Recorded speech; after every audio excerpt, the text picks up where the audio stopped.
আজকে অত্র মসজিদে জুমার খুতবার সংক্ষিপ্ত বিষয়বস্তু, আমরা কেমন বাংলাদেশ চাই। চলমান পরিবর্তিত রাজনৈতিক পরিস্থিতির আলোকে যেহেতু কথা বলার সুযোগ এসেছে এবং মানুষ কথা বলছে, সেই জায়গা থেকে আমাদের চিন্তা ভাবনা এবং আমাদের আদর্শ কি হওয়া উচিত সেটি মূলত তুলে ধরার চেষ্টা আজকের জুমার খুতবায় আমরা করব ইনশাআল্লাহ আজিজ। প্রথমত, যেহেতু আমরা আল্লাহ সুবহানাহু তাআলাকে রব এবং ইলাহ হিসেবে বিশ্বাস করি, তার জাত, তার আসমা এবং তার সিফাতে তাকে অদ্বিতীয় এবং একক হিসেবে বিশ্বাস করি, এবং তার প্রেরিত রাসূল মুহাম্মদ সাল্লাল্লাহু আলাইহি ওয়াসাল্লামকে সর্বশেষ এবং সর্বশ্রেষ্ঠ রাসূল হিসেবে বিশ্বাস করি, সেহেতু তাদের পৃথিবী পরিচালনায়, রাষ্ট্র পরিচালনায় কী মূলনীতি ছিল যেটি প্রত্যেক মুসলিমের বিশ্বাস করা, কামনা করা এবং চাওয়া অবশ্যই জরুরি, সেই শাসন ব্যবস্থাকে আমরা ইসলামী খেলাফাহ বলে থাকি, খেলাফতের শাসন ব্যবস্থা।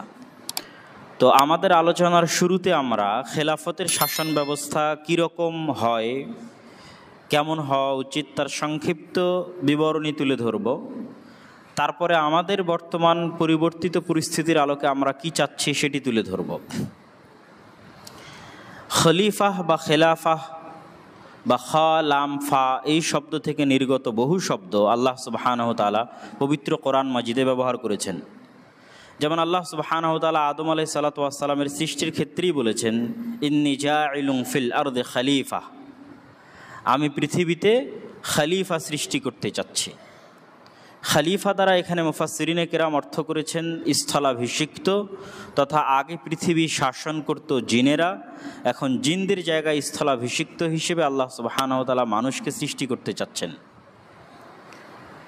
তো যেহেতু আল্লাহ সুবহানাহু তাআলা মানুষকে পৃথিবী শাসনের স্থলাভিষিক্ত হিসেবে সৃষ্টি করতে চাচ্ছেন, তো এটি কখনোই শুধু ব্যক্তিগত এবং পারিবারিক জীবনের মধ্যে সীমাবদ্ধ নয়, বরং এটি ব্যাপক রাষ্ট্রীয় জীবনের দিকে ইঙ্গিত করে। যেমনটি আল্লাহ সুবহানাহু তাআলা কোরআন মাজিদের অন্য আয়াতে বলেন, ইয়া দাউদ ইন্না জাআলনাকা খলিফাতান ফিল আরদ, হে দাউদ, আমি তোমাকে পৃথিবীতে খলিফা করে দিয়েছি। তা আমরা সকলেই জানি যে দাউদ আলাইহিস সালাতু ওয়াস সালাম শুধু ব্যক্তিগত, পারিবারিক বা সামাজিক জীবন নিয়ে ব্যস্ত ছিলেন না, বরং তাকে আল্লাহ সুবহানাহু তাআলা রাজা, বাদশাহ তথা শাসন ক্ষমতাও প্রদান করেছিলেন। এবং আল্লাহ সুবহানাহু তাআলার পরবর্তী আদেশ থেকে এটি আরও স্পষ্ট হয়, ফাহকুম বাইনান নাস বিল হক, যেহেতু আমি তোমাকে শাসন ক্ষমতা প্রদান করেছি, অতএব তুমি মানুষের মধ্যে বিচার ফায়সালা করো সত্যের উপর ভিত্তি করে, কখনোই মিথ্যার উপর, ধোঁকা, অসততার উপর ভিত্তি করে বিচার ফায়সালা করবে না, বরং সততার উপর ভিত্তি করে বিচার ফায়সালা করবে। এটি আল্লাহর আদেশ দাউদ আলাইহিস সালাতু ওয়াস সালামকে লক্ষ্য করে, এবং আল্লাহ বলছেন, আমি দাউদকে খলিফা করে দিয়েছি পৃথিবীতে। ওয়ালা তাত্তাবিউল হাওয়া ফায়ুদিল্লুকা আন সাবিলিল্লাহ, আর কখনোই নিজের আত্মার, নিজের প্রবৃত্তির অনুসরণ করবে না, নফসে শয়তানির অনুসরণ করবে না, মন যেটা চাইবে সেটাই করবে, তা কখনোই করবে না। অনুরূপী আল্লাহ সুবহানাহু ওয়া তাআলা আরও বহু আয়াতে শাসন ক্ষমতা প্রদানের ওয়াদা করেছেন। যেমন আল্লাহ সুবহানাহু ওয়া তাআলা বলেন, ওয়া'দাল্লাহুল্লাযীনা আমানু মিনকুম ওয়া আমিলুস সালিহাত, জেনে রাখো আল্লাহর ওয়াদা তোমাদের জন্য, তোমাদের মধ্যে যারা আল্লাহর প্রতি ঈমান আনয়ন করবে এবং সৎ আমল করবে, তাদের জন্য আল্লাহ সুবহানাহু ওয়া তাআলার ওয়াদা, লা ইস্তাখলিফান্নাহুম ফিল আরজ, আল্লাহ অবশ্যই পৃথিবীতে তাদেরকে শাসন ক্ষমতা দান করবেন। এটি আল্লাহর ওয়াদা তাদের জন্য যারা ঈমান আনয়ন করে এবং সৎ আমল করে, তাদেরকে আল্লাহ পৃথিবীতে শাসন ক্ষমতা দিবেন। কামাস্তাখলাফাল্লাযীনা মিন ক্বাবলিহিম, যেমন আল্লাহ তাদের পূর্বে যারা এরকম ঈমান আনয়ন করেছে, সৎ আমল করেছে, তাদেরকে শাসন ক্ষমতা দিয়েছিলেন। ওয়ালা ইউমাক্কিনান্না লাহুম দীনাহুমুল্লাযী ইরতাদা লাহুম, এবং আল্লাহ সুবহানাহু ওয়া তাআলা তার দ্বীনকে জমিনে মজবুত করবেন, শক্তিশালী করবেন। ওয়ালা ইউবাদদিলান্নাহুম মিন বা'দি খাউফিহিম আমনা, আর আল্লাহ সুবহানাহু ওয়া তাআলা যে ভীতির পরিবেশ আছে, এই ভীতির পরিবেশ পরিবর্তন করে দিয়ে নিরাপত্তার পরিবেশ দান করবেন।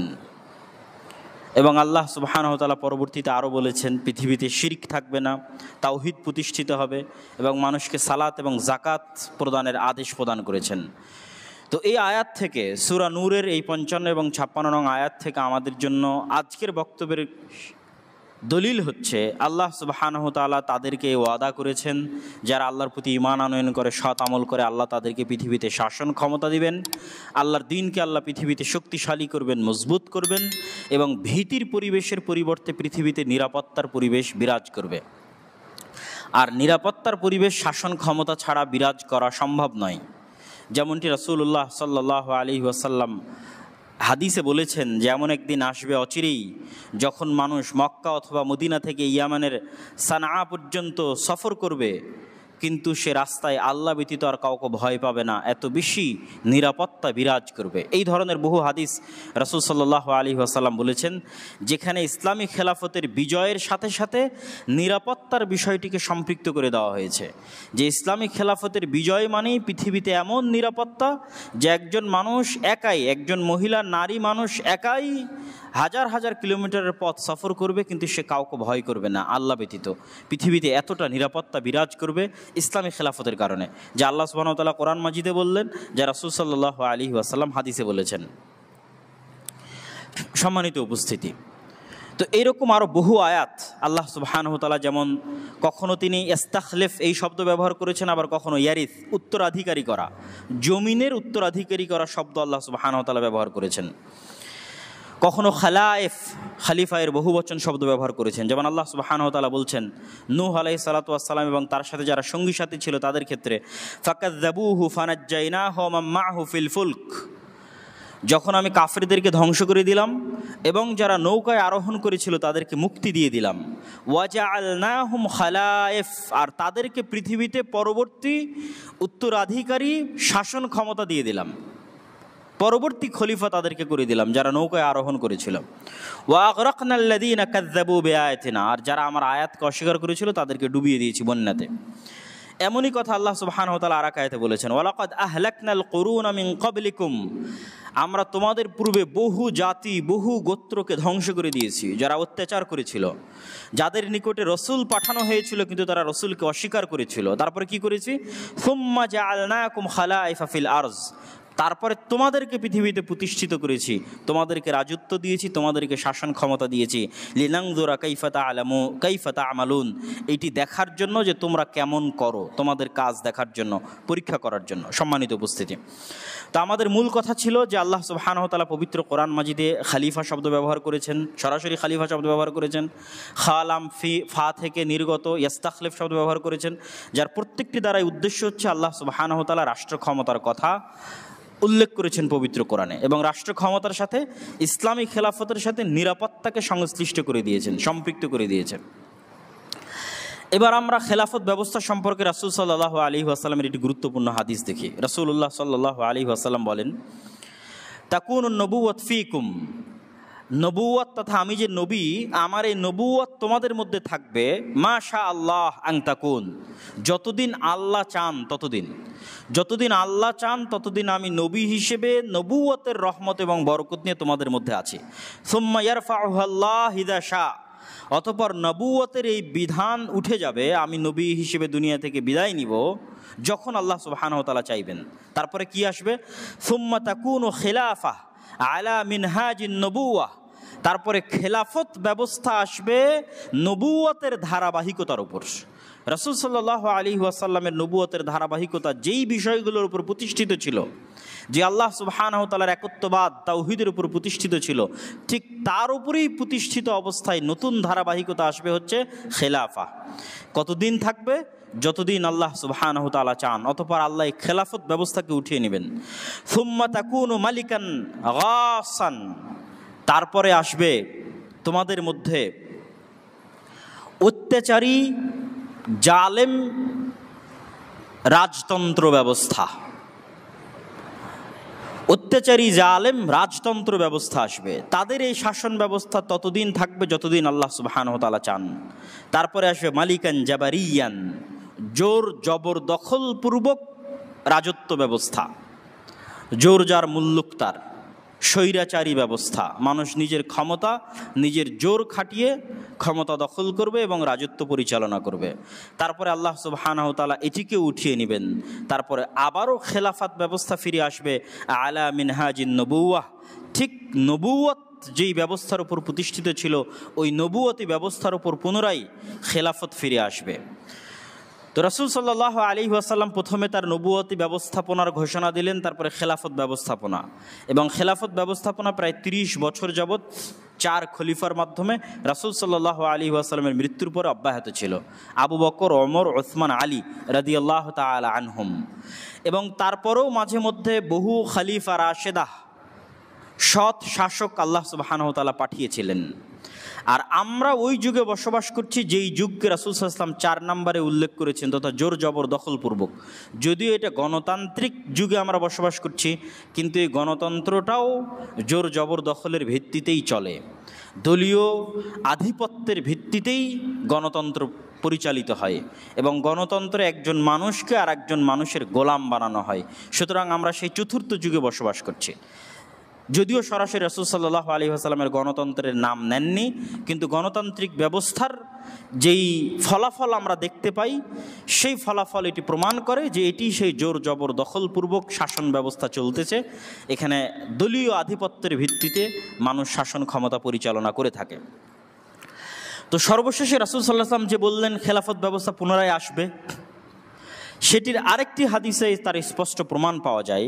রাসূলুল্লাহ সাল্লাল্লাহু আলাইহি ওয়াসাল্লাম বলছেন, পৃথিবীর বুকে আলা বাহরিল আরজ, পৃথিবীর বুকে বাইতু মাদারিন ওয়ালা ওয়াবারিন, এমন কোনো মাটির বাড়ি, এমন কোনো পাকা বাড়ি অবশিষ্ট থাকবে না, ইল্লা আদখালাহুল্লাহু কালিমাতাল ইসলাম বিইজ্জি আজিজিন আও যুল্লি যালিলিন।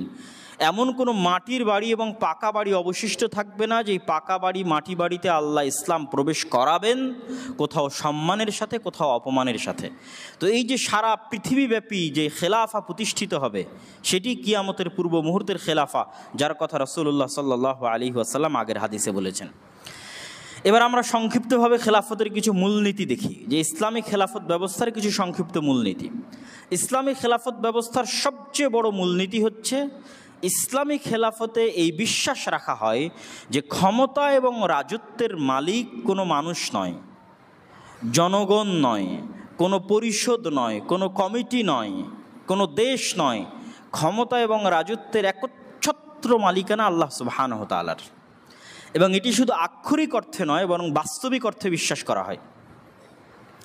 এবং আল্লাহ সুবহানাহু ওয়া তাআলা কোরআন মাজিদে বারবার এটির ঘোষণা দিয়েছেন। যেমন আল্লাহ সুবহানাহু ওয়া তাআলা বলেন, ফাহাজামুহুম বিইজনিল্লাহ ওয়া কাতালা দাউদ জালুতা, দাউদ জালুতকে হত্যা করলো, ওয়া আতাহুল্লাহুল মুলকা, আর আল্লাহ দাউদকে রাজত্ব দিয়ে দিলেন। ওয়ালাউলা দাফউল্লাহিন নাস বা'দহুম বিবা'দ, আর আল্লাহ যদি একজন শক্তিশালী দিয়ে আরেকজন শক্তিশালীকে পরাজিত না করতেন, লাফাসাদাতিল আরজ, তাহলে পৃথিবী ফাসাদে পরিপূর্ণ হয়ে যেত। তথা ফেরাউনের স্বৈরাচারী ব্যবস্থা যদি টিকেই থাকতো, পৃথিবী ধ্বংস হয়ে যেত। আল্লাহ সুবহানাহু ওয়া তাআলা মুসা দিয়ে ফেরাউনের স্বৈরাচারী ব্যবস্থাকে ধ্বংস করে দিয়েছে। আমরা যেই স্বৈরাচারী শাসককে কিছুদিন পূর্বে হারালাম, যিনি পালিয়ে গেলেন, তার এই স্বৈরাচারী ব্যবস্থা যদি তার মৃত্যু পর্যন্ত অব্যাহত থাকতো, তাহলে ফাসাদ ছড়িয়ে যেত। তো আল্লাহ সুবহানাহু ওয়া তাআলা কখনোই কাউকে চিরস্থায়ীভাবে পৃথিবীতে রাজত্ব দেন না। এটি আল্লাহর মূলনীতি। আল্লাহ কোরআনে বলছেন, তিনি সবসময় কি করেন, বা'দাহুম বিবা'জ, এক শক্তিশালীকে দিয়ে আর এক শক্তিশালীর উচ্ছেদ ঘটান। যেমন আজকের পৃথিবীর যদি সুপার পাওয়ার আমেরিকা হয়, তার আগের সুপার পাওয়ার যদি রাশিয়া হয়, তাহলে তারা থাকবে না। এক সময় তাদের এই সুপার পাওয়ার শেষ হয়ে যাবে, আর এক সুপার পাওয়ারকে আল্লাহ নিয়ে আসবেন। তার আগে যখন উসমানী খেলাফত ছিল, তখন তারা ছিল পৃথিবীর সুপার পাওয়ার। তো এই যে আল্লাহ সুবহানাহু ওয়া তাআলা ক্ষমতার পালাবদল ঘটান, এটি পৃথিবীতে ক্ষমতার ভারসাম্য রক্ষা করার জন্য, মানুষের মধ্যে শান্তি এবং নিরাপত্তা রক্ষা করার জন্য আল্লাহ ঘটিয়ে থাকেন। আল্লাহ সুবহানাহু ওয়া তাআলা বলছেন, কুলিল্লাহুম্মা মালিকাল মুলক তুতিল মুলকা মান তাশা, বলুন আল্লাহ সুবহানাহু ওয়া তাআলাই হচ্ছে সকল রাজত্বের মালিক। তুতিল মুলকা মান তাশা, যাকে ইচ্ছা তাকে রাজত্ব দান করেন। ওয়া তানজিউল মুলকা মিম্মান তাশা, যাকে ইচ্ছা তার কাছ থেকে রাজত্ব ছিনিয়ে নেন। একদম স্পষ্ট ভাষায় আল্লাহ সুবহানাহু ওয়া তাআলা বলছেন, পৃথিবীর সকল রাজত্বের মালিক আল্লাহ। যখন যাকে ইচ্ছা রাজত্বে বসান, যখন যাকে ইচ্ছা তার কাছ থেকে রাজত্ব ছিনিয়ে নেন। একচ্ছত্র মালিকানা আল্লাহর হাতে, মানুষের হাতে সাময়িক সময়ের জন্য পরিবর্তন হতে থাকে। ওয়া তুইজ্জু মান তাশা ওয়া তুযিল্লু মান তাশা, আল্লাহ যাকে ইচ্ছা তাকে সম্মানিত করেন, যাকে ইচ্ছা তাকে অপমানিত করেন। ইন্নাকা আলা কুল্লি শাইইন কাদির, আর হে আল্লাহ আপনি সকল কিছুর উপর ক্ষমতাবান। মুসা আলাইহিস সালাতু ওয়াস সালামও বানু ইসরাইলকে বলেছিলেন, ইস্তাঈনু বিল্লাহ ওয়াসবিরু, তোমরা আল্লাহর সাহায্য চাও, ধৈর্য ধারণ করো। ইন্নাল আরদা লিল্লাহ, এই পৃথিবী একমাত্র আল্লাহর, এই পৃথিবী একমাত্র আল্লাহর। ইউরিসুহা মান ইয়াশা, এই পৃথিবীতে আল্লাহ যাকে ইচ্ছা তাকে ক্ষমতায় বসান। আর অসংখ্য আয়াত আল্লাহ সুবহানাহু ওয়া তাআলা বলেছেন, লিল্লাহি মুলকুস সামাওয়াতি ওয়াল আরজ, আসমান জমিন এবং তার মধ্যে যা কিছু আছে সকল কিছুর উপর একচ্ছত্র আধিপত্য হচ্ছে আল্লাহ সুবহানাহু ওয়া তাআলার। সম্মানিত উপস্থিতি, তাহলে ইসলামী খেলাফত ব্যবস্থার মূল বিশ্বাস কি? যে ক্ষমতার মালিক কোনো মানুষ নয়, কোনো জনগণ নয়। ক্ষমতা মানুষের কাছে সাময়িকভাবে আসে, স্থায়ীভাবে ক্ষমতার একচ্ছত্র মালিকানা আল্লাহ সুবহানাহু ওয়া তাআলার হাতে। ইসলামী খেলাফত ব্যবস্থার দ্বিতীয় সবচেয়ে বড় মূলনীতি হচ্ছে মানুষের সমতা এবং মানুষের জান ও মালের নিরাপত্তা। মানুষের সমতা এবং মানুষের জান ও মালের নিরাপত্তা ইসলামের নিকটে, ইসলামী খেলাফত ব্যবস্থার নিকটে মানুষের জান ও মালের নিরাপত্তা এত উপরে যে সকল হালাল হারাম হয়ে যেতে পারে মানুষের জান বাঁচানোর জন্য, আর সকল হালালও হারাম হয়ে যেতে পারে, হারামও হালাল হয়ে যেতে পারে মানুষের জান বাঁচানোর জন্য। তথা ইসলামের সবচেয়ে প্রায়োরিটি হচ্ছে মানুষের জীবনের হেফাজত করতে হবে, মানুষের ধন সম্পদের হেফাজত করতে হবে, মানুষের রক্তের হেফাজত করতে হবে। তাহলে ইসলামী খেলাফত ব্যবস্থায় দুইটা জিনিস সবচেয়ে গুরুত্বপূর্ণ, একটা মানুষের সমতা, আরেকটি হচ্ছে মানুষের জীবন। যেমন মানুষ যদি মারা যায় আর ওই অবস্থায় যদি শুকুরের গোস্ত থাকে, তাহলে শুকুরের গোস্ত তার জন্য খাওয়া হালাল। কেননা জীবন বাঁচানো ইসলামে সবচেয়ে বেশি গুরুত্বপূর্ণ, সবচেয়ে দামি, সবচেয়ে প্রায়োরিটি। আর সমতার বিষয়টি আল্লাহ সুবহানাহু ওয়া তাআলা কোরআন মাজিদে স্পষ্ট করে দিয়েছেন। তিনি মানুষকে সবসময় মানুষ হিসেবে সম্বোধন করেছেন। যখন তিনি মানুষকে সম্বোধন করেছেন তখন মানুষ হিসেবে সম্বোধন করেছেন।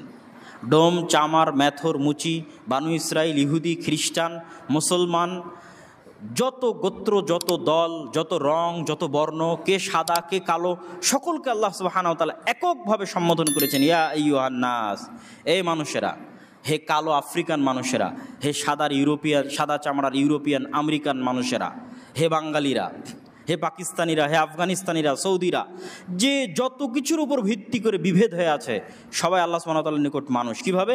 ইন্না খালাকনাকুম মিন যাকারি ওয়া উনসা, তোমাদের সবাইকে আমি এক পুরুষ আর এক নারী থেকে সৃষ্টি করেছি, অতএব সবাই সমান। কে কালো কে সাদা, আর কে ডোম কে চামার, কে মেথর, কে মুচি, সবাই আল্লাহর নিকটে সমান, সবাই আল্লাহর নিকটে আল্লাহর বান্দা, সবাই আল্লাহর নিকটে আদম এবং হাওয়ার সন্তান। ইন্না খালাকনাকুম মিন যাকারি ওয়া উনসা, এক পুরুষ আর এক নারী থেকে সৃষ্টি করেছি। ওয়া জাআলনাকুম শুউবান ওয়া ক্বাবাইলা লিতাআরাফু, আর তোমাদেরকে জাতি আর গোত্রের মধ্যে ভাগ করে দিয়েছি, ভাষার দৃষ্টিতে ভাগ করে দিয়েছি, জাতি গোত্র হিসেবে ভাগ করেছি যেন তোমরা পরস্পরকে চিনতে পারো। ইন্না আকরামাকুম ইনদাল্লাহি আতকাকুম, আর আল্লাহর নিকটে তোমাদের সম্মান তোমাদের রং, জাতি, গোত্র ইত্যাদির উপর ভিত্তি করে নির্ধারিত হবে না। আল্লাহর নিকটে যোগ্যতার একমাত্র মাপকাঠি তোমাদের তাকওয়া। অতএব কে কত যোগ্য, যোগ্যতা প্রদর্শন করো তাকওয়ায়। কোন ঘরে জন্মগ্রহণ হয়েছে, কোন বংশে জন্মগ্রহণ হয়েছে, এটি দিয়ে আল্লাহ সুবহানাহু ওয়া তাআলা কাউকে মাপেন না। আল্লাহর নিকটে যোগ্যতার একমাত্র মাপকাঠি হচ্ছে তাকওয়া। এবং এই আয়াত প্রমাণ করে যে পৃথিবীতেও মানুষকে যোগ্যতার ভিত্তিতে মূল্যায়ন করা উচিত। পৃথিবীতে মানুষকে তার রং, তার কালার, তার জাতি, গোত্রভেদে মূল্যায়ন না করে তাকেও তার যোগ্যতা অনুযায়ী মূল্যায়ন করা উচিত। তো যোগ্যতার অনেক ক্যাটাগরি থাকতে পারে, কিন্তু আল্লাহর নিকটে একটাই ক্যাটাগরি, সেটি তাকওয়া। আর দুনিয়াতে যোগ্যতার অনেক ক্যাটাগরি থাকতে পারে। যদি বিশ্ববিদ্যালয়ের ভিসি নির্ধারণ করার দরকার হয়, তাহলে যে সবচেয়ে যোগ্য, সবচেয়ে শিক্ষিত তাকে নির্ধারণ করতে হবে। যদি হিসাব রক্ষক নির্ধারণ করার প্রয়োজন হয়, তাহলে যে সবচেয়ে ভালো হিসাব বুঝে তাকে নির্ধারণ করতে হবে। এটা একটা যোগ্যতা। তথা যোগ্যতার মাপকাঠিতে মানুষকে নিয়োগ দিতে হবে, কোটার ভিত্তিতে নয় বা অন্য কোনো কিছুর ভিত্তিতে নয়। মানুষের সমতার বিষয়ে আল্লাহ সুবহানাহু ওয়া তাআলার এই আয়াতের পাশাপাশি রাসূল সাল্লাল্লাহু আলাইহি ওয়াসাল্লামের একটি হাদিসও আমাদের জন্য স্মরণীয়। বিদায় হজ্জের ভাষণে রাসূল সাল্লাল্লাহু আলাইহি ওয়াসাল্লাম বলেন, ইয়া আইয়ুহান নাস, হে মানব জাতি। তিনিও এখানে আল্লাহর মতো মানুষকে মানুষ হিসেবে সম্বোধন করেছেন। ইন্না রাব্বাকুম ওয়াহিদ, তোমাদের প্রতিপালক একজন। ওয়া ইন্না আবাকুম ওয়াহিদ, আর তোমাদের সবার পিতা একজন। পৃথিবীর কালো সাদা, বৌদ্ধ, হিন্দু, মুসলমান সবার পিতা একজন। আলা আলা ফাজদালি আরাবিয়িন আলা আজামিয়িন, কোনো আরবের কোনো প্রাধান্য নেই কোনো অনারবের উপরে। ওয়ালা আলি আজামিন আলা আরাবিয়িন, আর কোনো অনারবের কোনো প্রাধান্য নেই কোনো আরবের উপরে। ওয়ালা লি আহমার আলা আসওয়াদ, আর কোনো লাল কালারের ব্যক্তির কোনো প্রাধান্য নেই কালো বর্ণের কোনো ব্যক্তির উপর, আর কোনো কালো বর্ণের কোনো প্রাধান্য নেই কোনো লাল বর্ণের উপর, ইল্লা বিত তাকওয়া, তবে মান মর্যাদা নির্ধারিত হবে তাকওয়া পরহেজগারিতার উপর ভিত্তি করে। সম্মানিত উপস্থিতি, তো রাসূল সাল্লাল্লাহু আলাইহি ওয়াসাল্লামের এই হাদিসও আল্লাহ সুবহানাহু ওয়া তাআলার ওই আয়াতের মতো, যে আয়াতটি আমরা বললাম সেটির মতো স্পষ্ট করে দিল যে ইসলামী খেলাফতে বা ইসলামী ব্যবস্থায় সকল মানুষ এক আদমের সন্তান হিসেবে, এক আল্লাহর বান্দা হিসেবে সমান। তাদের মধ্যে জাত পাত গোত্র বর্ণ কোনো কিছুর ভিত্তিতে কোনো রকম পার্থক্য করা যাবে না। তাহলে আমরা ইসলামী খেলাফত ব্যবস্থার দ্বিতীয় স্পষ্ট মূলনীতি কি দেখলাম? মানুষের মধ্যে সমতা এবং রক্তের সর্বোচ্চ মূল্য, মানুষের জান ও মালের সর্বোচ্চ হেফাজত। 3 নম্বর, ইসলামী খেলাফত ব্যবস্থায় তৃতীয় সবচেয়ে গুরুত্বপূর্ণ বিষয় হচ্ছে ন্যায়পরায়ণতা। এই 3টে জিনিসের উপরে ইসলামী খেলাফত ব্যবস্থা টিকে থাকে। 1, ক্ষমতার একচ্ছত্র মালিকানা আল্লাহ সুবহানাহু ওয়া তাআলা। 2, মানুষের সমতা, মানুষের জান ও মালের নিরাপত্তা। আর 3 হচ্ছে ন্যায়পরায়ণতা। এই ন্যায়পরায়ণতা আমরা মুসলমানেরা এবং আমরা আলেম ওলামারা মানুষকে বুঝাতে ব্যর্থ। আমরা মানুষকে বুঝিয়েছি ইসলাম মানে শুধু সালাত, সিয়াম, হজ, জাকাত। তখন মানুষ কি করছে? মানুষ যখন এতটুকুই বুঝে নিয়েছে যে ইসলাম মানে সালাত, সিয়াম, হজ, জাকাত, তখন প্রশ্ন ফাঁস করে যে টাকা ইনকাম করছে সে বলছে আমি প্রশ্নে ফাঁসের টাকা আল্লাহর রাস্তায় দান করি। নাউজুবিল্লাহি মিন যালিক। আর একজন দুর্নীতি করে মানুষের সম্পদ দখল করে হজ করতে গিয়ে মনে করতেছে আমি সকল গুনাহ ক্ষমা করে নিয়েছি। কেন? আমরা মানুষকে ন্যায়পরায়ণতা বুঝাতে পারিনি। আমরা মানুষকে বুঝিয়েছি ইসলাম মানে শুধু সালাত, সিয়াম, হজ, জাকাত। এই জন্য বাংলাদেশের যত ওসি, ডিসি, এসপি, মন্ত্রী, মিনিস্টার, সচিব যে যেখানে দায়িত্ব পালন করছে, এদের 100তে 100 জন কোনো না কোনো ধর্মীয় প্রতিষ্ঠানের সাথে সম্পৃক্ত আছে। হয় জালসার প্রধান অতিথি, বিশেষ অতিথি, নয় মসজিদ মাদ্রাসার কমিটি। আর অন্তত 60 থেকে 70% মানুষ হজ এবং উমরা সম্পূর্ণ করেছে। আর অন্তত 30 থেকে 40% মানুষ সালাত আদায় করে। কিন্তু আপনি এই একটা মাপকাঠিতে তাদেরকে মাপেন যে এদের কতজন ন্যায়পরায়ণ। এই যে যতজন হাজি, সালাত আদায়কারী, মসজিদ মাদ্রাসার কমিটি, ওসি, ডিসি, এসপি, মন্ত্রী, মিনিস্টার, সচিব, এরা কতজন নিজ নিজ দায়িত্বে ন্যায়পরায়ণ। অথচ তারা দাবি করছে আমরা মুসলমান এবং তারা মনে করে নিয়েছে এই সালাত সিয়াম দিয়ে তারা জান্নাতে চলে যাবে। এই ব্যর্থতা আমাদের যে আমরা তাদেরকে বুঝাতে পারিনি যে ইসলাম মানে সবার আগে ন্যায়পরায়ণতা। ইসলামের সর্বোচ্চ স্থান হচ্ছে ন্যায়পরায়ণতার।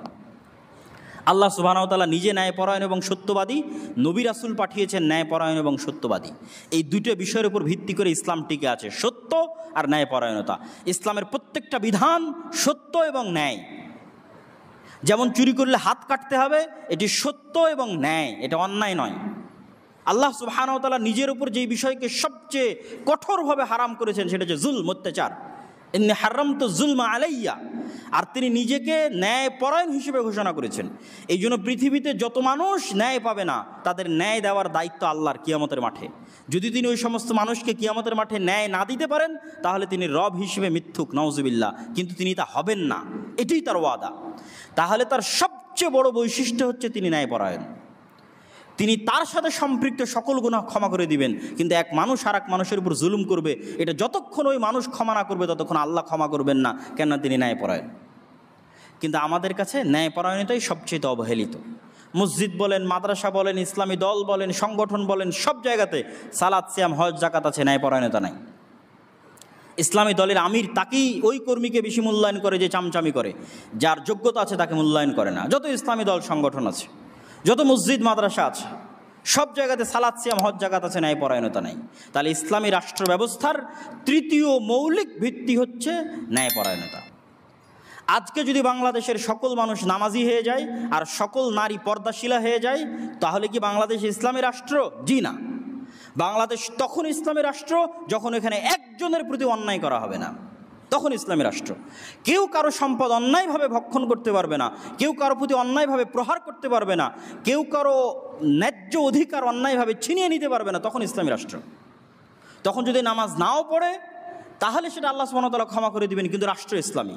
তখন যদি কেউ পর্দা নাও করে তা আল্লাহ সুবহানাহু ওয়া তাআলা ক্ষমা করে দিতে পারেন, কিন্তু রাষ্ট্র ইসলামী। তাহলে আমাদের মাথা থেকে এই চিন্তা বের করে দিতে হবে যে আমরা যেটাকে মনে করছি এটাই ইসলাম, জি না। ইসলামের মূল ভিত্তি ন্যায়পরায়ণতা। তাহলে একটা ইসলামী দল কখন ইসলামী দল? যখন তার মধ্যে ন্যায়পরায়ণতা আছে। খালি ইসলামের নামে বড় বড় লেকচার দিলে ইসলামী দল জি না। একটা মাদ্রাসা কখন ইসলামী মাদ্রাসা? শুধু কোরআন হাদিস পড়াচ্ছে জি না, ওর মধ্যে ন্যায়পরায়ণতা আছে প্রতিষ্ঠানের মধ্যে, তখন এটা ইসলামী মাদ্রাসা। তাহলে আল্লাহ সুবহানাহু ওয়া তাআলা কোরআন মাজিদে কি বলছেন? ইন্নাল্লাহা ইয়া'মুরুকুম আন তুআদ্দুল আমানাতি ইলা আহলিহা। হে দুনিয়ার মানুষ, আল্লাহ তোমাদেরকে আদেশ দিচ্ছে তোমরা আমানত যে যতটুকু পাওয়ার হকদার তাকে ততটুকু পৌঁছে দাও। এটাই ন্যায়পরায়ণতার ভিত্তি। ওয়াইদা হাকামতুম বাইনান নাস আন তাহকুমু বিল আদল। আর যখন তোমরা মানুষের মধ্যে বিচার ফায়সালা করবে তখন ন্যায়পরায়ণতার সাথে করো। ইয়া আইয়ুহাল্লাযীনা আমানু কুনু কাওয়ামিনা লিল্লাহি শুহাদা বিল কিসত। হে ঈমানদারগণ, তোমরা সাক্ষী হও ন্যায়পরায়ণতার ভিত্তিতে। ওয়ালা ইয়াজরিমান্নাকুম শানআনু কওমিন আলা আল্লা তা'দিলু। কোনো মানুষের প্রতি ব্যক্তিগত বিদ্বেষ, কোনো জাতি, কোনো দল, কোনো গোত্রের প্রতি তোমার ব্যক্তিগত বিদ্বেষ তোমাকে যেন ন্যায়পরায়ণতা থেকে দূরে সরিয়ে না দেয়। ই'দিলু হুয়া আকরাবু লিত-তাকওয়া। ন্যায়পরায়ণতা প্রতিষ্ঠা করো, ন্যায়পরায়ণতাই হচ্ছে তাকওয়ার সবচেয়ে নিকটবর্তী। আল্লাহ সুবহানাহু ওয়া তাআলা আরো বলেন, ওয়াইন হাকামতা ফাহকুম বাইনাহুম বিল কিসত। হে মুহাম্মদ সাল্লাল্লাহু আলাইহি ওয়াসাল্লাম, যখন মানুষের মধ্যে বিচার ফায়সালা করবেন ন্যায়পরায়ণতার সাথে করবেন। ইন্নাল্লাহা ইউহিব্বুল মুকসিতিন। আল্লাহ ন্যায়পরায়ণতাকারীদেরকে ভালোবাসেন। ইয়া আইয়ুহাল্লাযীনা আমানু কুনু কাওয়ামিনা বিল কিসতি শুহাদা লিল্লাহি ওয়ালাউ আলা আনফুসিকুম।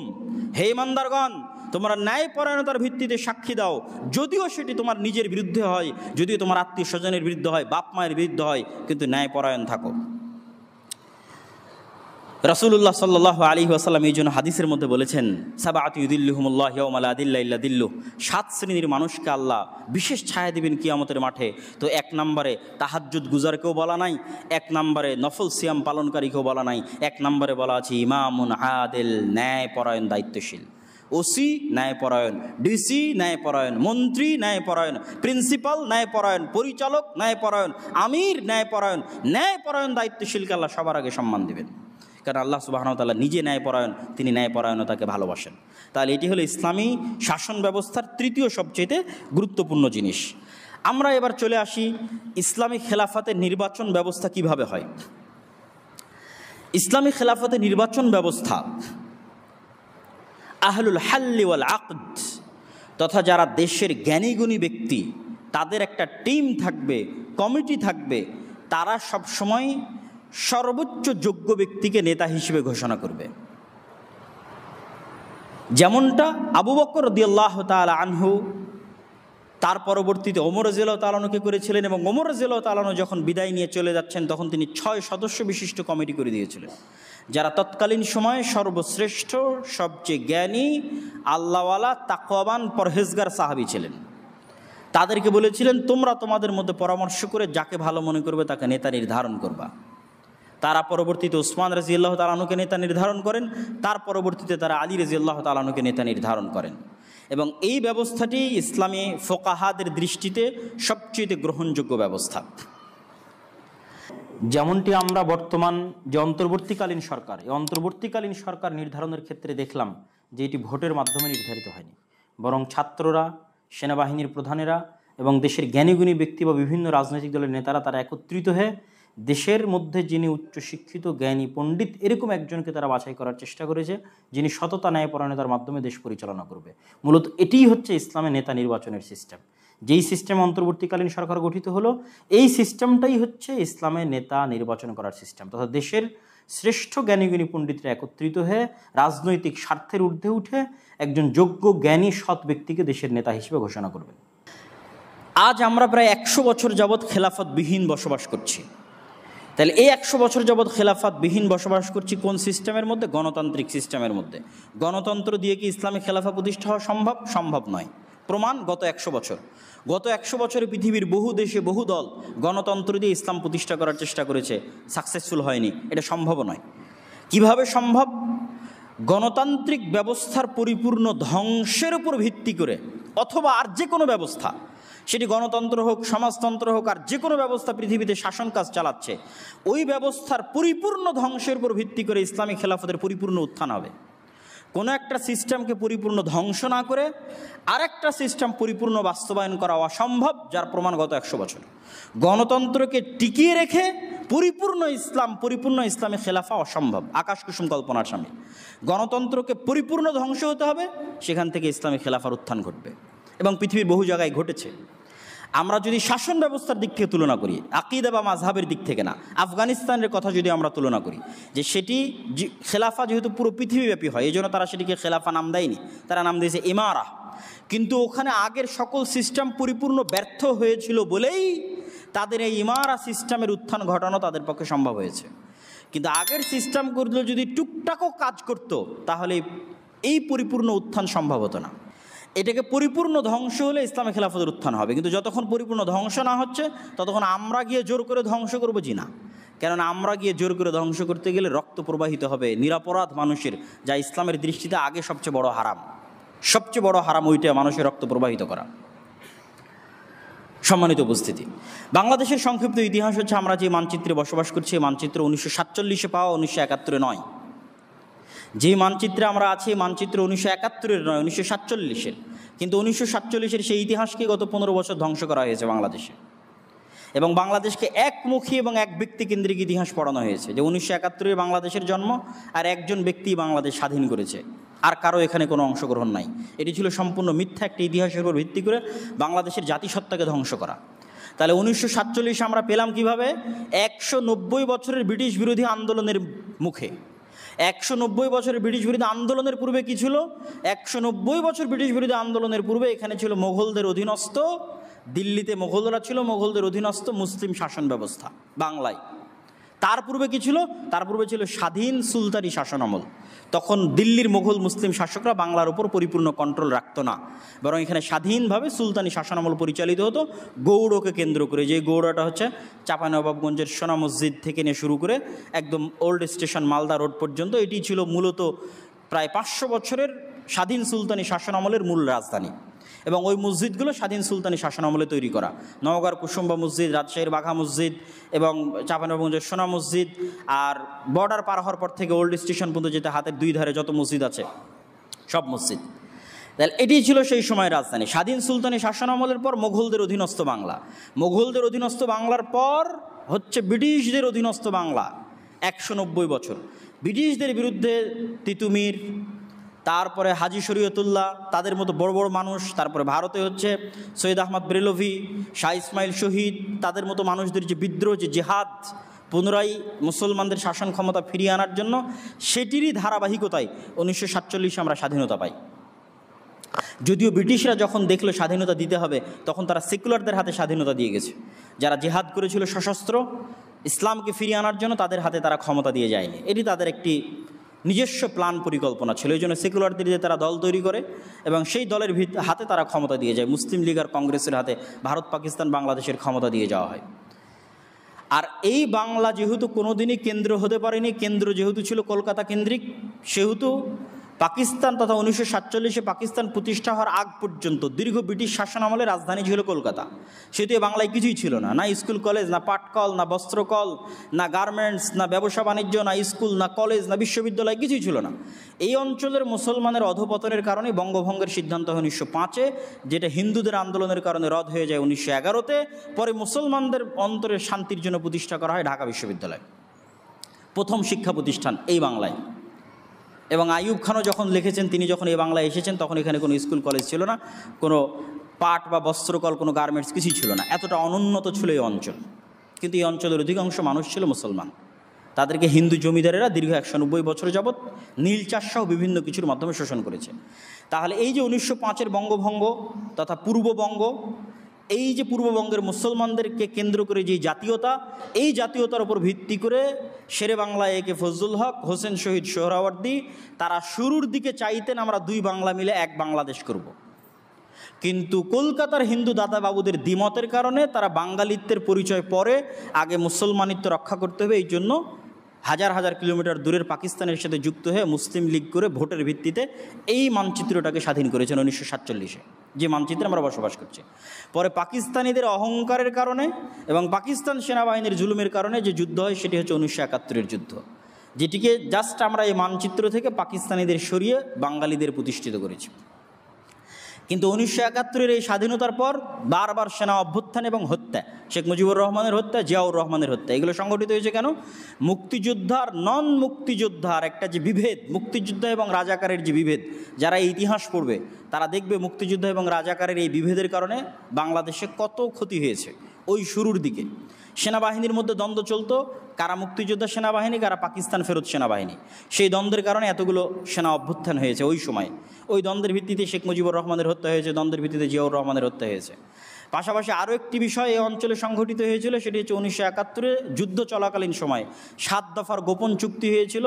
তৎকালীন প্রবাসী সরকার সেই চুক্তিটি স্বাক্ষর করেছিল বিদেশের মাটিতে বসে, যেই চুক্তির মধ্যে লেখা ছিল বাংলাদেশের নিজস্ব কোনো সেনাবাহিনী থাকবে না, বাংলাদেশের সেনাবাহিনী থাকবে না, জাস্ট প্যারামিলিটারি থাকবে, মিলিশিয়া থাকবে নিরাপত্তা রক্ষার জন্য।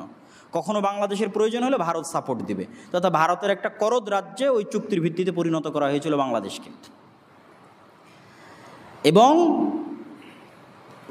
ভারতীয় গোয়েন্দা সংস্থা রয়ের অধীনে মুজিব বাহিনী নামে একটি বাহিনী গঠন করা হয়, যারা পরবর্তীতে রক্ষী বাহিনী নামে বাংলাদেশের প্রায় শত শত হাজার হাজার যুবককে হত্যা করেছে। যদিও ওই সমস্ত যুবকেরা ছিল বামপন্থী, তারাও কার্ল মার্কস এবং লেনিনের মতবাদে প্রভাবিত হয়ে এই দেশে সমাজতন্ত্র প্রতিষ্ঠা করতে চাইতো, কিন্তু তারা তৎকালীন সরকারের বিরোধী হওয়ায় তৎকালীন সরকারের রক্ষী বাহিনীতে ওই সমস্ত উচ্চশিক্ষিত তরুণদেরকে হত্যা করে, যার ফলশ্রুতিতে বাংলাদেশে দুর্ভিক্ষ দেখা দেয় 1974 সালে।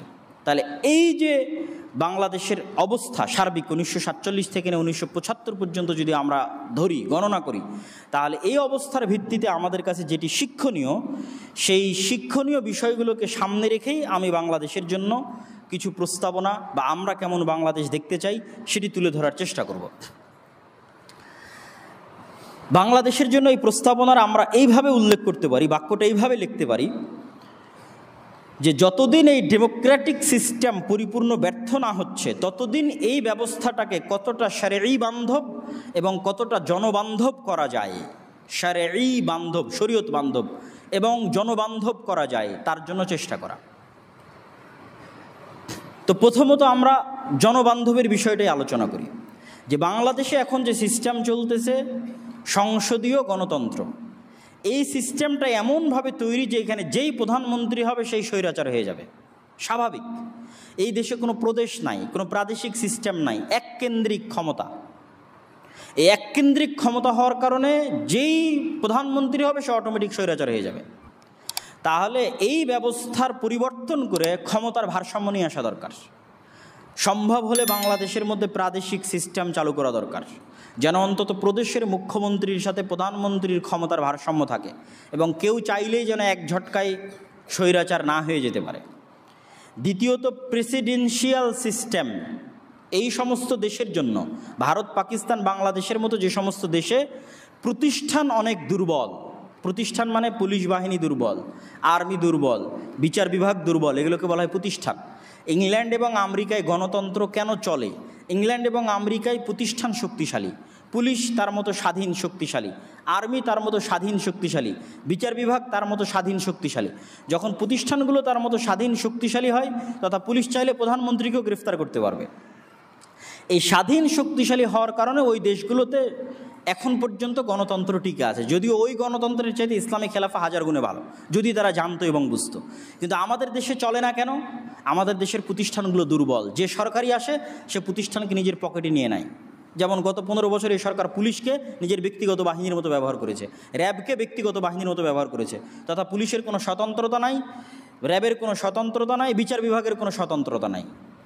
এই জন্য এই সমস্ত দেশে, যেই সমস্ত দেশে প্রতিষ্ঠানগুলো দুর্বল এবং যে কোনো সরকার প্রতিষ্ঠানকে নিজের কুক্ষিগত করে, সেই সমস্ত দেশে প্রেসিডেন্সিয়াল সিস্টেমই বেশি নিরাপদ, যে সারা দেশের জনগণ ভোট দিয়ে একজনকে প্রেসিডেন্ট নির্বাচন করবে, একজনকে প্রেসিডেন্ট নির্ধারণ করবে।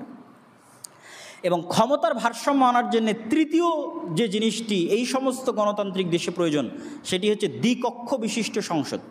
আমাদের দেশে এক কক্ষ বিশিষ্ট, ইংল্যান্ডেও দ্বিকক্ষ বিশিষ্ট। ইংল্যান্ডের যেটা উপরের কক্ষ সেটাকে বলে হাউস অফ লর্ডস, যেটা আপার উচ্চ কক্ষ যেটা। এই হাউস অফ লর্ডসে গির্জা থেকে যারা পাদ্রী আছে তারা অটোমেটিক চলে আসে সদস্য হিসেবে, এবং আরও বিভিন্ন বিচার বিভাগ থেকে আরও বিভিন্ন দিক থেকে তারা নির্ধারিত হয় এই হাউস অফ লর্ডসের। একমাত্র যেটা হাউস অফ কমন্স, তারাই নির্বাচিত হয় জনগণের সরাসরি ভোটে। ঠিক আমেরিকার ভোট ব্যবস্থার মধ্যেও ইলেকটোরাল ভোট, যেটি সরাসরি জনগণের ভোট নয়, বরং এই ধরনের কিছু বাছাইকৃত জ্ঞানীগুণী ব্যক্তির তাদের ভোটের মাধ্যমে প্রেসিডেন্ট নির্বাচিত হয়। এই জিনিসটা বাংলাদেশে চালু করার জন্য দ্বিকক্ষ তথা উচ্চকক্ষ একটা থাকবে, যারা সরাসরি জনগণের ভোটে নির্ধারিত হবে না, বরং তারা দেশের জ্ঞানীগুণী ব্যক্তি হবে। দেশের উচ্চশিক্ষিত বিশ্ববিদ্যালয় থেকে শুরু করে মাদ্রাসা আলেম ওলামা থেকে শুরু করে বিচারপতি থেকে শুরু করে জ্ঞানীগুণী উচ্চশিক্ষিত মানুষগণ সেটির সদস্য হবে, ওই দ্বিকক্ষ বিশিষ্ট সংসদের উচ্চকক্ষের সদস্য হবে। এবং যে কেউ চাইলে আইন, আজ 350 জনের মধ্যে 300 জন ভোট দিয়ে দিল বা 300 জন 290 জন ভোট দিয়ে দিল, আইন পাশ হয়ে গেল, এই ধারাবাহিকতা তখন কমে আসবে।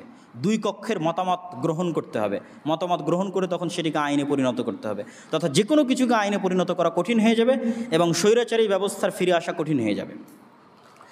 বাংলাদেশের জন্য আরও যে বিষয়গুলো জনবান্ধব করার জন্য আরও যে বিষয়গুলো বাংলাদেশে চালু করা উচিত, আমরা ধারাবাহিক সেই প্রস্তাবনাগুলো পড়ে আজকের বক্তব্যের আমরা ইতি টানার চেষ্টা করব। প্রথমত, অতি দ্রুত সময়ের মধ্যে সংবিধান সংশোধন করত দ্বিকক্ষ বিশিষ্ট সংসদীয় ব্যবস্থা চালু করা, ইংল্যান্ড এবং আমেরিকার আদলে। দ্বিতীয়ত, প্রেসিডেন্ট পদ্ধতির নির্বাচন ব্যবস্থা চালু করা, এই সংসদীয় প্রধানমন্ত্রী ব্যবস্থা বিলোপ করা। সংসদের উচ্চকক্ষে দেশের শীর্ষস্থানীয় জ্ঞানী গুণী ব্যক্তিগণ স্থান পাবেন, তারাই নির্ধারণ করবেন কারা প্রেসিডেন্ট প্রার্থী হওয়ার যোগ্য। একজন চাইলেও আর প্রেসিডেন্ট প্রার্থী হয়ে গেল, একজন চাইলেও আর প্রধানমন্ত্রী প্রার্থী হয়ে গেল জি না, দেশের জ্ঞানীগুণী ব্যক্তিরাই নির্ধারণ করবেন যে অমুক ব্যক্তি প্রেসিডেন্ট হওয়ার যোগ্য, অনুমোদন দিবেন যে হ্যাঁ সে প্রেসিডেন্ট হওয়ার যোগ্য হতে পারে, তা এদের মধ্যে থেকে মানুষ যাকে চায় তাকে বাছাই করে নিতে পারে। 4, সংবিধানে শরীয়ত বিরোধী কোনো আইন প্রণয়ন করা যাবে না মর্মে একটি ধারা রাখতে হবে। আমরা বলিনি যে সংবিধান সরাসরি শারঈ হতে হবে, কেননা বললেও এটা বাস্তবায়ন হবে না। একটা ডেমোক্রেটিক গণতান্ত্রিক সিস্টেমের মধ্যে দিয়ে ইসলামিক খেলাফা আসে না, যেটা আমি আগে ক্লিয়ার করেছি। কিন্তু ন্যূনতম এতটুকু দাবি আলেম ওলামা, ইসলামী দল, ইসলামী সংগঠনগুলো সরকারের কাছে করতে পারে যে আপনার সংবিধানে অন্তর্ভুক্ত থাকতে হবে যেন ইসলামের সাথে সাংঘর্ষিক কোনো বিধান না প্রণয়ন হয়। এটা আমি একটু খুলে বলি। যেমন চুরি করলে ইসলামের বিধান হচ্ছে হাত কাটতে হবে, তাহলে পরিপূর্ণ ইসলামী খেলাফা আসলে হাত কাটা হবে। আর যখন একটা ডেমোক্রেটিক সিস্টেম আছে, গণতান্ত্রিক ব্যবস্থাপনা আছে, তখন চুরি করলে তার হয়তো 1-2 বছরের জেল হতে পারে। কিন্তু ওই ব্যবস্থা চুরিকে সম্পূর্ণ হালাল বলেনি। যদি এই ব্যবস্থা চুরিকে সম্পূর্ণ হালাল বলতো তাহলে এটা ইসলামের সরাসরি সাংঘর্ষিক হয়ে যেত। কিন্তু এটা পরিপূর্ণ ইসলামী ব্যবস্থাপনা নয়, কেননা চুরি করলে হাত কাটা হচ্ছে না, অন্য আরেকটা বিধান আরোপ করা হচ্ছে। কিন্তু অন্তত চুরি তো অপরাধ, তাহলে এটা ইসলামের সাথে সাংঘর্ষিক নয়। তাহলে ন্যূনতম এই জিনিসটা নিশ্চিত করতে হবে যে সরাসরি ইসলামের সাথে সাংঘর্ষিক যেন কোনো কিছু না আসে। যেমন সুদী ব্যবস্থাপনা সরাসরি ইসলামের সাথে সাংঘর্ষিক, ইসলাম বিরোধী। সমকামিতা, LGBTQ এগুলোর অধিকার দেওয়া, এগুলো সরাসরি ইসলাম বিরোধী। এরকম আরও বহু বিষয় আসতে পারে যেগুলো সরাসরি ইসলাম বিরোধী, ইসলামের সাথে সাংঘর্ষিক। সেই ধরনের কোনো কিছু যেন না হতে পারে, এতটুকু ন্যূনতম বিধান যে কোনো গণতান্ত্রিক দেশে অন্তর্ভুক্ত করা যেতে পারে, যেমনটা পাকিস্তানেও আছে। পাকিস্তান একটা গণতান্ত্রিক দেশ, কিন্তু এই ধরনের ধারা সংযুক্ত করা আছে সংবিধানের সাথে। মুসলিম পারিবারিক আইন সহ যে সমস্ত আইন চলমান আইনেও শারঈ বিধান অনুযায়ী হয়ে থাকে, যেমন এখনও বাংলাদেশে জমি জায়গার বন্টন শারঈ বিধান অনুযায়ী হয়, তালাক বা বিবাহ রেজিস্ট্রি ন্যূনতম হলেও শারঈ বিধান অনুযায়ী পরিচালনা করার ব্যবস্থা আছে, সেটা একটা নির্দিষ্ট মাযহাব অনুযায়ী হলেও শারঈ বিধান অনুযায়ী। তাহলে মুসলিম পারিবারিক আইন সহ যে সমস্ত আইন শারঈ বিধান অনুযায়ী পরিচালিত হয়, সেগুলোর জন্য সম্পূর্ণ ভিন্ন শারঈ কোড চালু করা, ভিন্ন শারঈ কোড, চলমান আইন থেকে সম্পূর্ণ বাহিরে গিয়ে ভিন্ন শারঈ কোড চালু করা। সুদবিহীন ইসলামী অর্থনীতিকে প্রতিষ্ঠা করার ব্যবস্থা করা, যেটি জনকল্যাণমূলক ইসলামী অর্থনীতি।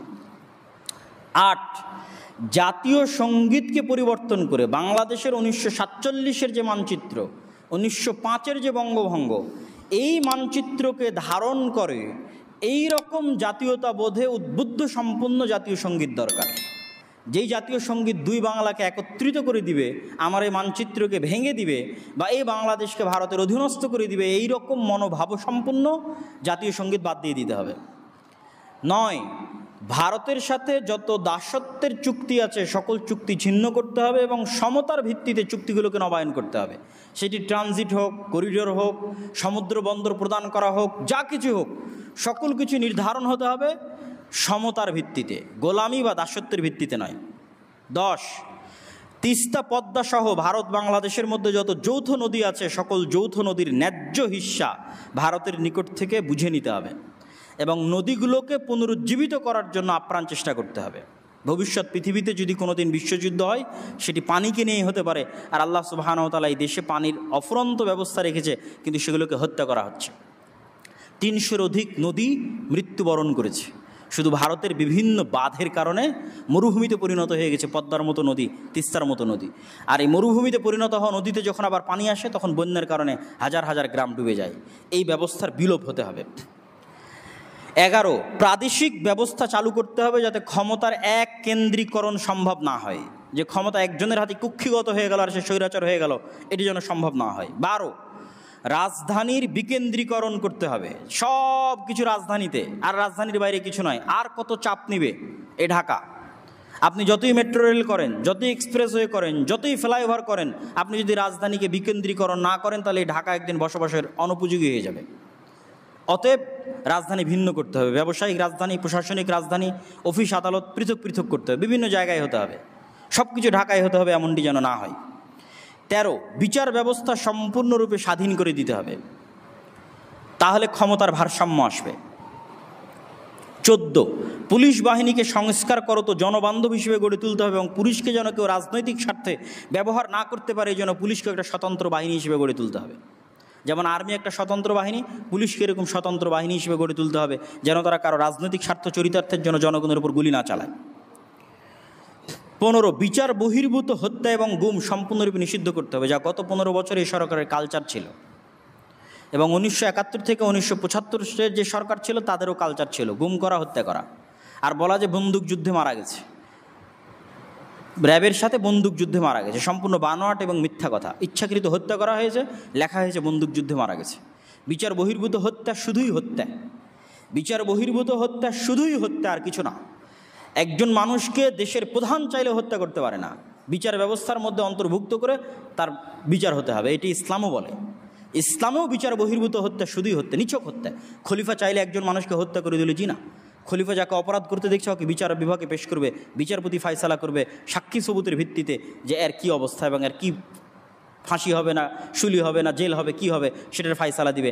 এর একচ্ছত্র মালিকানা কারো কাছে নাই, চাইলেও একজনকে উঠিয়ে নিয়ে গেল আর গুলি করে হত্যা করে দিল, চরম মানবাধিকারের লক্ষণ এবং ইসলামেরও লঙ্ঘন। ইসলামে এটি নিছক হত্যা এবং সবচেয়ে ভয়াবহ অপরাধ হচ্ছে হত্যা। শিক্ষা ব্যবস্থা এবং পাঠ্যপুস্তক নতুন করে ঢেলে সাজাতে হবে, কর্মমুখী, জ্ঞানভিত্তিক এবং আদর্শ ও নীতিভিত্তিক শিক্ষা ব্যবস্থা গড়ে তুলতে হবে। কর্মমুখী মানে আমাদের দেশের শিক্ষা ব্যবস্থা হচ্ছে মানুষ এখান থেকে পড়বে আর শুধু সরকারি চাকরি নেবে, আর কারো কোনো লক্ষ্য উদ্দেশ্য নাই। পড়াশোনা করবে, বিসিএস হবে আর সরকারি চাকরি নেবে বা অন্য কোনো কোম্পানিতে চাকরি করবে। এই যে চাকরি কেন্দ্রিক যে মানসিকতা, এটার থেকে বের হয়ে কর্মমুখী শিক্ষা ব্যবস্থা হতে হবে। মানুষ পড়বে, পড়ে নিজের মতো ব্যবসা করবে, কাজ করবে। যত উন্নত পৃথিবী আছে আজকের আধুনিক বিশ্বে, ভারতের বেঙ্গলোর, হায়দ্রাবাদ, তারা হচ্ছে আইটি সেক্টর দখল করে নিয়েছে সারা পৃথিবীর, শুধু মানুষকে কর্মমুখী শিক্ষা দিয়ে। সরকারি চাকরি কেন করা লাগবে?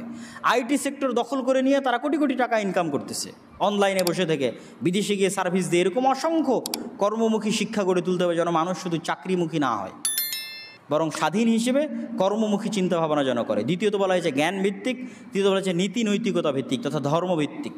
চলমান যে শিক্ষা সিলেবাস আছে সেখানে মানুষকে সেকুলারের নামে, মানবাধিকারের নামে, ধর্মনিরপেক্ষতাবাদের নামে মানুষকে এমন বেপরোয়া স্বাধীনতা দেওয়া হয়েছে যেন মানুষ পশুত্বের স্তরে নেমে আসে। এটি বন্ধ করতে হবে।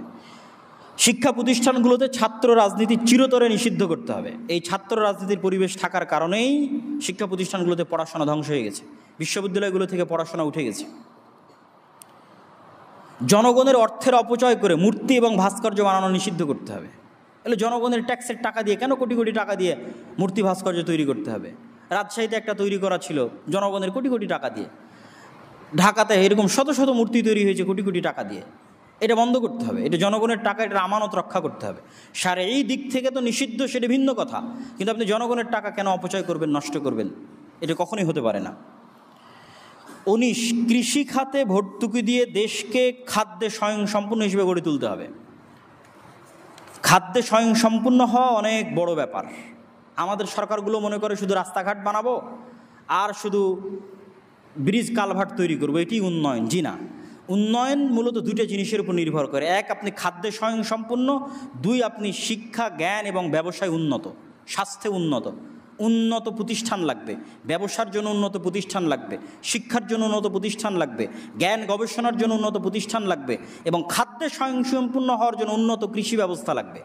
এগুলোর পিছনে ইনভেস্ট করতে হবে। তা না করে সব টাকা দিয়ে রাস্তাঘাট আর ব্রিজ কালভার্ট তৈরি করবেন আর মানুষ সব জাহেল গণ্ডমূর্খ হয়ে থাকবে, ব্যবসা প্রতিষ্ঠান ধ্বংস হয়ে যাবে। বাংলাদেশে যেমন চামড়া শিল্প ধ্বংস হয়ে গেছে, কুরবানির সময় আপনারা দেখবেন যে চামড়ার কেমন দাম, চামড়া শিল্প ধ্বংস হয়ে গেছে।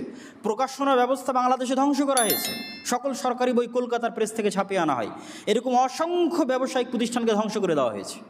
তাহলে আপনার ইনভেস্টটা হতে হবে ব্যবসায়িক প্রতিষ্ঠান গড়ে তোলার জন্য, ইনভেস্ট হতে হবে উন্নত শিক্ষা প্রতিষ্ঠান গড়ে তোলার জন্য, ইনভেস্ট হতে হবে উন্নত স্বতন্ত্র স্বাধীন খাদ্য ব্যবস্থায় স্বয়ংসম্পূর্ণ হওয়ার জন্য।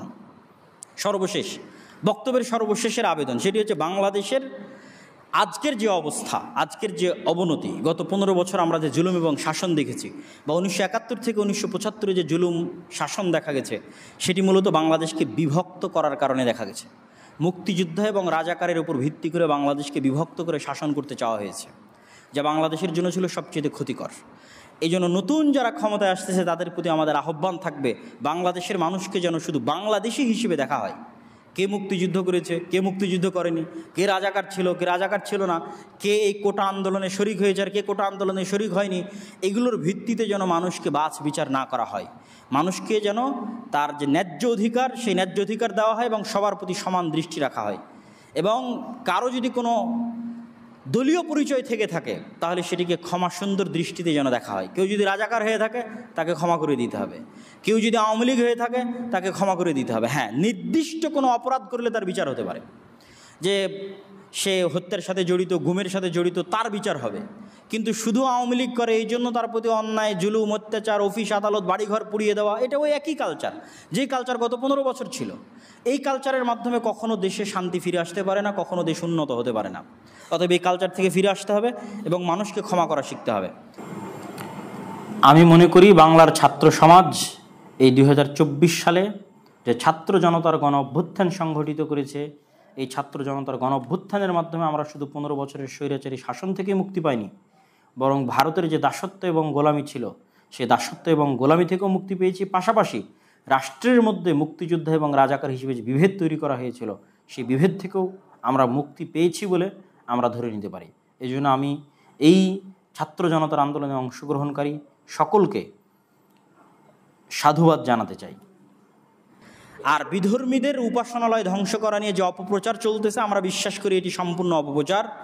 দেশের কোথাও সেভাবে কোনো বিধর্মীদের প্রতি কখনো কোনো আক্রমণও হয়নি, মন্দিরও ধ্বংস করা হয়নি। তারপর রাসূল সাল্লাল্লাহু আলাইহি ওয়াসাল্লামের একটা হাদিস বলে রাখি, মান কাতালা মুআহাদান, যে ব্যক্তি কোনো জিম্মি, যাদের দায়িত্ব কোনো মুসলিম সরকার নিয়েছে, মুসলিম রাষ্ট্রপ্রধান নিয়েছে, এরকম কোনো ব্যক্তিকে যদি কেউ হত্যা করে তাহলে সে জান্নাতের গন্ধও পাবে না। মুসলমানেরা জিম্মায় সবাই সমান, রাসূল সাল্লাল্লাহু আলাইহি ওয়াসাল্লামের হাদিস, যে জিম্মা গ্রহণের দিক থেকে মুসলমানেরা সবাই সমান। তথা মুসলিম দেশের রাষ্ট্রপ্রধান যদি বলে আমি একে নিরাপত্তা দিলাম, ওটা মানাও সকল মুসলমানের উপর ফরজ। আর একজন মুসলমান রিক্সা চালক যদি বলে যে আমি একে নিরাপত্তা দিলাম, তাহলে ওটা মানাও সকলের জন্য ফরজ। এটা রাসূল সাল্লাল্লাহু আলাইহি ওয়াসাল্লাম মক্কা যখন বিজয় করেন তখন তিনি বলেছিলেন যে যে কেউ মুসলমান সে যদি কাউকে আশ্রয় দেয় তাহলে সেটা আমার আশ্রয়। মুসলমানেরা তাদের জিম্মায় সবাই সমান। তাহলে একটা মুসলমানের ন্যূনতম সদস্য যদি জিম্মায় সমান হয়, তাহলে একটা রাষ্ট্র যখন কাউকে নিরাপত্তা দিচ্ছে আর আপনি আর এক মুসলমান হিসেবে তাকে হত্যা করছেন, এটি কখনো ইসলাম সম্মত হতে পারে না। সম্মানিত উপস্থিতি, তো বক্তব্যের শেষে আমি আরেকটু বিষয় আরেকবার একটু স্পষ্ট করি, সেটি যে সেকুলার বা ধর্মনিরপেক্ষতাবাদ, এটির যে দর্শন, তারা বলে যে আমরা ধর্মকে শুধু মসজিদের মধ্যে, মন্দিরের মধ্যে, গির্জার মধ্যে সীমাবদ্ধ রাখতে হবে, ধর্ম যেন রাষ্ট্রে না আসে। এটি অত্যন্ত ভয়ঙ্কর এবং ইসলাম বিরোধী একটি বিশ্বাস। আমরা শুরুতে যে ইসলামী খেলাফতের ব্যবস্থা আলোচনা করেছি, ইসলাম হচ্ছে সর্বব্যাপী, সর্বগ্রাসী। মানুষের ব্যক্তিগত জীবন, পারিবারিক, সামাজিক, রাষ্ট্রীয় জীবন সকল কিছু ইসলামের অন্তর্ভুক্ত। ইসলাম নিজেই একটা ভয়ঙ্কর বিশ্বায়ন। জন্মগত মুসলিম কাউকে হতে হবে না, যে কেউ ইসলাম গ্রহণ করলে সে মুসলিম হয়ে যাবে। জন্মগত ব্রাহ্মণ হওয়ার মতো, জন্মগত ইহুদি হওয়ার মতো বিষয় না এটি। এই জন্য সারা পৃথিবী একাই গ্রাস করতে পারে ইসলাম। এবং ইসলামের যে ন্যায় নীতি, ন্যায়পরায়ণতা আছে এবং মানুষের যে সমতা আছে, এটি সেকুলারিজমের চেয়ে হাজার গুণে উত্তম। তাহলে সেকুলারিজমের এই সহজ পাঠ, সহজ বুলি কেন আমাদেরকে আওড়ানো হয়? এই জন্য আমাদেরকে আওড়ানো হয় যে সেকুলারিজমের নামে, মানবাধিকারের নামে মানুষকে এত বেশি স্বাধীনতা দেওয়া যে মানুষ শয়তান এবং পশুর স্তরে চলে যায়। মানুষ বলবে যে আমি জেনা করতে চাই, তাহলে এটাও তার অধিকার। মানুষ বলবে যে আমি সমকামী হতে চাই, এটাও তার অধিকার। এই পর্যায়ে যেন মানুষকে নামিয়ে আনা যায়, এই জন্য সেকুলারিজমের এই মিষ্টি বুলি আওড়ানো হয়। সম্মানিত উপস্থিতি, তারা মানুষকে শয়তানের দাস বানাতে চায়। তা আমরা আমাদের এই বক্তব্যের শেষাংশে এসে যদি সারমর্ম করি, সেটি হচ্ছে যে ইসলামী খেলাফত ব্যবস্থা চায় মানুষের দাসত্ব থেকে বের হয়ে সবাই সমানভাবে আল্লাহর দাসত্বের অধীনস্থ হোক। একজন খলিফাও আল্লাহ সুবহানাহু ওয়া তাআলার দাস, আর খলিফার অধীনস্থ যে মামুর, সেও আল্লাহ সুবহানাহু ওয়া তাআলার দাস। এবং সকলের সমান ভিত্তিতে তার সম অধিকার নিশ্চিত করুক এবং সমান ভিত্তিতে, ন্যায়পরায়ণতার ভিত্তিতে জান ও মালের হেফাজতের মাধ্যমে একটি শান্তিপূর্ণ শাসন ব্যবস্থা গড়ে উঠুক। এটি হচ্ছে ইসলামী খেলাফতের মূল ভিত্তি। এর বাইরে আর যে কোনো থিওরি আসুক না কেন, সেই থিওরি অকার্যকর এবং সেই থিওরি পরিপূর্ণ শান্তি, পরিপূর্ণ নিরাপত্তা প্রদানে ব্যর্থ। কিন্তু ওই থিওরি আসার জন্য এই সমস্ত থিওরিকে পরিপূর্ণ ব্যর্থ হতে হবে। আর এই সমস্ত থিওরি যতদিন পরিপূর্ণ ব্যর্থ না হচ্ছে, ততদিন সেটিকে কতটা জনবান্ধব এবং কতটা শরীয়ত বান্ধব করা যায়, তার জন্য আমাদের জায়গা থেকে চেষ্টা করতে হবে, আমাদের জায়গা থেকে দাওয়াত দিতে হবে। প্রভাবক শক্তি হিসেবে দেশের রাজনীতিতে, প্রভাবক শক্তি হিসেবে আমাদের সক্রিয় অংশগ্রহণ অব্যাহত রাখতে হবে। যেন যে কেউ চাইলেই দেশে ইসলাম বিরোধী কোনো আইন প্রণয়ন করে দিল, যে কেউ চাইলেই দেশে অন্যায় কিছু করলো, সেটি যেন সম্ভব না হয়। এই জন্য মুসলমানদেরকেও এই যে চলমান প্রক্রিয়া আছে, এই প্রক্রিয়াতে সক্রিয় অংশগ্রহণ থাকতে হবে প্রভাবক শক্তি হিসেবে, যেন একটি শরঈ বান্ধব এবং একটি জনবান্ধব রাষ্ট্র গড়ে তুলতে আমরা পারি। যার জন্য আমি প্রায় 20 বা 21টি প্রস্তাবনা আজকের আলোচনায় তুলে ধরেছি। আল্লাহ সুবহানাহু ওয়া তাআলা আমাদেরকে এই তৌফিক দান করুক যেন পৃথিবীতে পুনরায় ইসলামী খেলাফা ব্যবস্থা ফিরে আসে এবং মানুষ সাম্যতার ভিত্তিতে শান্তি এবং নিরাপত্তার সাথে বসবাস করতে পারে। আল্লাহুম্মা আমিন। আর যতদিন সেই ব্যবস্থা ফিরে না এসেছে, ততদিন আল্লাহ সুবহানাহু ওয়া তাআলা আমাদের যেন সৎ, ন্যায়পরায়ণ শাসক দান করে। বাংলাদেশকে যেন পৃথিবীর অন্য কোনো দেশের গোলাম, দাস, অধীনস্থ দেশ হিসেবে পরিণত না করে স্বাধীন এবং সার্বভৌম দেশ হিসেবে বাংলাদেশের মানুষদের বসবাস করার, শান্তি এবং নিরাপত্তায় এবং একটি উন্নত রাষ্ট্র হিসেবে সামনের দিকে এগিয়ে যাওয়ার তৌফিক দান করে। আল্লাহুম্মা আমিন।